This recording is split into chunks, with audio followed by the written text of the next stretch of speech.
உங்கள் favourite TV ஷோக்களை இனி miss பண்ண தேவையில்லை. ZEE5 இல் முற்றிலும் இலவசமாக காணுங்கள், இங்கேயும் எப்பொழுதும்.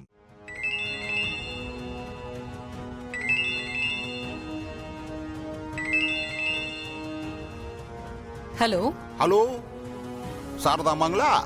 ஆமாங்க. நீங்க? நான் கோட்டைப்பட்டியிலிருந்து தர்மலிங்கம் பேசுறேன். இந்த பாரதியோட ஃப்ரெண்டு ஆண்டாளோட அப்பா, ஆதியோட ஃப்ரெண்டு அழகரோட மாமா. ஓ, நீங்களா?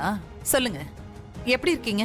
எனக்கு என்னம்மா, அந்த பாட்டக்குளம் ஐயனார் புண்ணியத்துல அமோகமா இருக்கேன். வேற ஒண்ணும் இல்ல, ஒரு முக்கியமான விஷயத்துக்காண்டி தான் உங்களுக்கு நான் போன் பண்ணேன். சொல்லுங்க. ஒன்னும் இல்லம்மா, இங்க ஆதிக்கும் பாரதிக்கும் என்ன நடந்துகிட்டு இருக்குன்னு என்னை விட உங்களுக்கு தான் நல்லா தெரியும். அதான் எல்லாம் சரியாகி இப்ப ஒன்னா இருக்காங்களே. அம்மா, ஒன்னா இருக்காங்கதான். ஆனா நீங்களும் அவங்க கூட சேர்ந்து ஒன்னா இருந்தீங்கன்னா இன்னும் நல்லா இருக்கும். என்னங்க பண்றது, விதி என் மகனையும் மருமகளையும் பிரிச்சு வச்சு வேடிக்கை பாக்குது. கவலைப்படாதீங்கம்மா, இதுக்கப்புறம் எல்லாம் நல்லதா தான் நடக்கும். அந்த நம்பிக்கையில தான் நானும் வாழ்ந்துட்டு இருக்கேன். உங்க நம்பிக்கை வீண் போகாதுமா. நீங்க சந்தோஷப்படணும்னு ஆண்டவன் இந்த விஷயத்த கொடுத்துருக்கான்னு நினைக்கிறேன். நீங்க எதை பத்தி சொல்றீங்க? என்னம்மா நீங்க, அப்போ விஷயம் உங்களுக்கு தெரியாதா? இல்ல, சத்தியமா நீங்க எதை பத்தி பேசுறீங்கன்னே புரியல. அட என்னம்மா நீங்க, எம்புட்டு பெரிய விஷயம் நடந்திருக்கு. உங்களோட வம்ச விருத்தி, ஆதியோட குழந்தைய பாரதி வயித்துல சுமந்துக்கிட்டு இருக்கு. அது உங்களுக்கு தெரியாதா?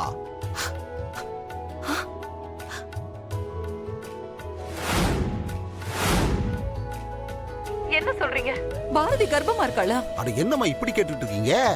அப்படின்னு அந்த விஷயம் தெரியாம இருந்திருக்கா உங்களுக்கு? இல்ல, ரெண்டு பேரும் இன்னும் சொல்லவே இல்ல. நானும் சம்பந்தியும் அங்க வரத்துக்கு பிளான் பண்ணிருக்கோம். பாரதி எங்களை வர சொல்லிட்டான்னு ஆதி சொன்னா. அதனால நாங்க வந்ததுக்கு அப்புறம் ஒருவேளை நேர்ல சொல்லலாம்னு நினைச்சிருப்பாங்களோ என்னவோ. அப்படியா? ஆனா எனக்கு என்னமோ அதுக்காக சொல்லாம மாதிரி தெரியல. இங்க நடக்கிற அம்புட்டு பிரச்சனையும் உங்களுக்கு தெரியக்கூடாதுன்னு கூட சொல்லாம இருந்திருக்கலாம் இல்ல? பிரச்சனையா? என்ன பிரச்சனை? இல்ல இல்ல இல்ல, அதெல்லாம் ஒண்ணு இல்லம்மா. இந்த பாரதிக்கு புத்தி கித்தி மழுகி போச்சான்னு தெரியல. இன்னைக்கு அந்த கர்ப்பத்தை கலைக்கிறதுக்காண்டி ஆஸ்பத்திரிக்கு போயிருக்காமா. இதெல்லாம் நான் என்னத்து சொல்றது? நல்ல வேலை, அது எனக்கு தெரிஞ்ச ஆஸ்பத்திரிங்கிறதால அந்த டாக்டரம்மா படக்குன்னு எனக்கு போன போட்டு சொல்லி பிடிச்சு, அப்புறம் நானும் ஆதியை அனுப்பி அது என்னன்னு போய் பார்ப்பான்னு சொல்லி அனுப்பி வச்சேன். அப்புறம் ஆதி போய் அவளை சத்தம் போட்டு வந்திருப்பான் போல் இருக்கு. இவளுக்கு என்ன பைத்தியமா பிடிச்சிருக்கு? ஏன் இப்படி பண்ணிட்டு இருக்கா? அது எனக்கு என்னமா தெரியும். நம்ம ஆதிக்கும் அவளுக்கும் என்ன பிரச்சனைன்னு தெரியலையே. என்ன பிரச்சனையா இருந்தா என்னங்க? ஆதி அவளுக்கு கொடுத்திருக்கிறது காசோ பணமோ இல்ல, வாழ்க்கை. அவன் கொடுத்த வாழ்க்கையை இப்படி வாழிக்கணும்னு பாக்குறா. எனக்கும் பாரதி மேல அதாம்மா கோவமே. இப்போ ஆதி இல்லன்னாக்கா பாரதிக்கு இப்படி ஒரு வாழ்க்கை கிடைச்சிருக்குமா சொல்லுங்க? எனக்கு நீங்க சொன்னது கேட்டதுல இருந்து உள்ளுக்குள்ள அப்படியே கொதிக்குதுங்க. யாருங்கம்மா, நானும் 2 பொம்பளை புள்ளைகளை பெத்த வந்தேன். எனக்கும் அந்த வலி நல்லா புரியும். ஆனா இந்த பாரதி ஏன் இப்படி பண்ணிட்டு இருக்குன்னு தான் புரிய மாட்டேங்குது. இந்த நேரம் பார்த்து உங்க ஆதியும் என் மாப்பிள்ள அழகரும் பிசினஸ் விஷயமா வெளியே கிளம்பி போயிட்டாங்க.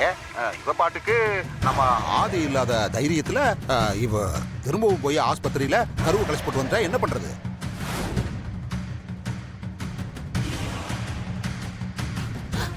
அப்படி அவ பண்ணா அவ்வளவுதான். இந்த சாரதாவோட இன்னொரு முகத்தை அவ பார்க்க வேண்டியிருக்கும். ஆமாமா, கோவப்படாதீங்க.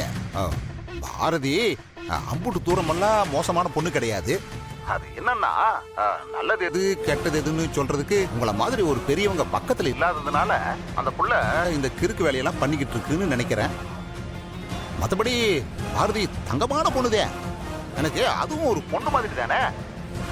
இருந்தாலும் கருவை கலைக்கணும்னு நினைச்சது தப்பு தானே. மன்னிக்கவே முடியாத தப்புங்க. அதுக்குதாம்மா சொல்றேன், பெரியவங்க யாராவது கூட வந்து இருங்கன்னு. அது வந்துமா, இந்த பாரதியோட மாமனார் மாமியார ஆதி வந்து அப்பா அம்மாவை ஏத்துக்கிட்டு உங்க வீட்டுல தான் தங்க வச்சிருக்கான்னு நான் கேள்விப்பட்டேன். எனக்கு தெரிஞ்சு அவங்க இங்க வர்றது கூட சரியா இருக்காதுன்னு நினைக்கிறேன். ஆனா நீங்க இங்க வந்தாதான் கரெக்டா இருக்கும். ஏன்னா பாரதி வயித்துல இருக்கிறது உங்க குடும்ப வாரிசு, உங்க ரத்தம். ஆமாங்க, நீங்க சொல்றது 100க்கு 100 உண்மை. இந்த பாரதி எப்போ எப்படி இருப்பான்னு யாருக்குமே தெரியாது. இப்ப நான் இங்க இருக்கிறத விட அங்க இருக்கிறது தான் நல்லது. நான் உடனே கிளம்பி வரேன். காலையில நான் அங்க இருப்பேன்.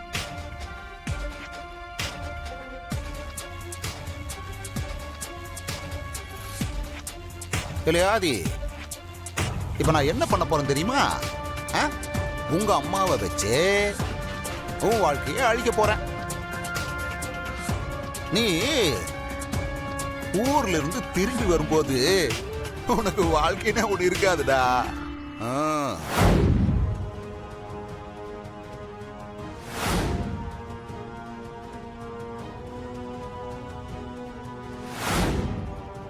பாட்டி, பாட்டி, செல்லம். எப்படி இருக்க தமிழ்? நான் நல்லா இருக்கேன் பாட்டி. நீங்க எப்படி இருக்கீங்க? நீ என் கூட இல்லையேங்கிற ஒரே குறைய தவிர வேற எந்த குறையும் இல்லாம நான் நல்லா இருக்கேன் தமிழ். பாட்டி, நீங்க வந்துட்டீங்கல்ல, இனிமே நான் எப்பவும் உங்க கூடவே தான் இருப்பேன். சரி வாங்க பாட்டி, வாங்க.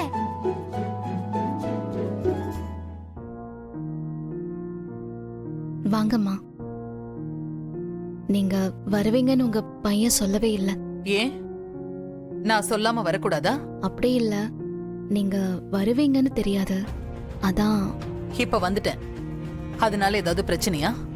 சச்ச, அப்படிலாம் எதுவும் இல்லம்மா. இது உங்க பையன் வீடு. நீங்க எப்ப வேணாலும் வரலாம், எப்ப வேணாலும் போலாம். வந்த உடனே போறத பத்தி பேசுற? ஏன் நான் வந்தது உனக்கு பிடிக்கலையா? நீங்க இன்னும் பழச மறக்காம என்கிட்ட பேசுறீங்கன்னு நினைக்கிறேன். பழசு எப்பவுமே மறக்க கூடாது பாரதி.